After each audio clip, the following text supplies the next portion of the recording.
तो जब से आई है अपने कमरे में रोए चली जा रही है। फर्मा बरदार। आओ हुआ ना, इसका ढंढोरा पूरे सर्कल में घुमा रही है वो। मैं मिला भी नहीं। 10 लाख से कोई गर्ज नहीं। मतलब वो भी जरा नहीं बदली। इतने फोन कोई किसी का काटते है तो भला वो वापस फोन करते हैं क्या?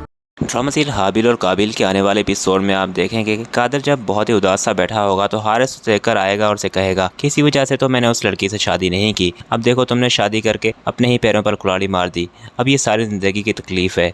तो वो उसे कहेगा कि भाई इस वक्त मुझे आपसे बात नहीं करनी, आप प्लीज़ यहाँ से चले जाएँ। तो वो उसे कहेगा इस बात का ये हल नहीं है। तो वो उसे कहेगा मैं तो यहाँ से चला जाऊँगा पर तुम्हारी ज़िंदगी से हुरम तो नहीं जाएगी, वो तो इस घर में आई इसीलिए ताकि हम सबको बर्बाद करे। अब खुद ही देख लो कि अगर वो शादी हो जाती और इस बात का इल्म हमें बाद में मालूम लगता कि अनस शादीशुदा है तो कितना बुरा होता। इसलिए मैंने अच्छा ही किया कि ये सारी बातें पहले ही सब घर वालों को बता दी। उसके बाद अगले सीन में आप देखेंगे कि कादिर की जब कॉल नहीं आएगी और जब बार बार कॉल कर रही होगी हुरम उसको, तो हुरम की माँ आकर उसे कहेगी कि बेटा अगर तुम्हें वो तुम्हारी कॉल नहीं उठा रहा तो हम चलते हैं वहाँ पर। तो हुरम कहेगी कि मैं नहीं जाऊँगी वहाँ पर, कादिर आएगा खुद ही मुझे लेकर जाएगा।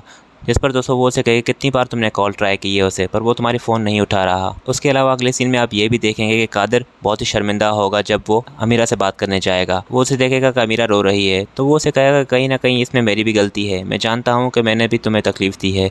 तो वो उसे कहेगी कि भाई आपकी गलती नहीं है, ये तो सब कुछ हुरम भाभी की वजह से हुआ है, आप क्यों माफ़ी मांग रहे हैं मुझसे, बस मुझे हुरम भाभी से ये उम्मीद नहीं थी। तो कादिर से कहेगा कि उसने तो मुझे भी डिसअपॉइंट किया है, हो सके तो मुझे माफ़ कर देना, पर एक बात याद रखना जब तक मैं हूँ तुम्हारी खुशियों के साथ कोई नहीं खेल सकता।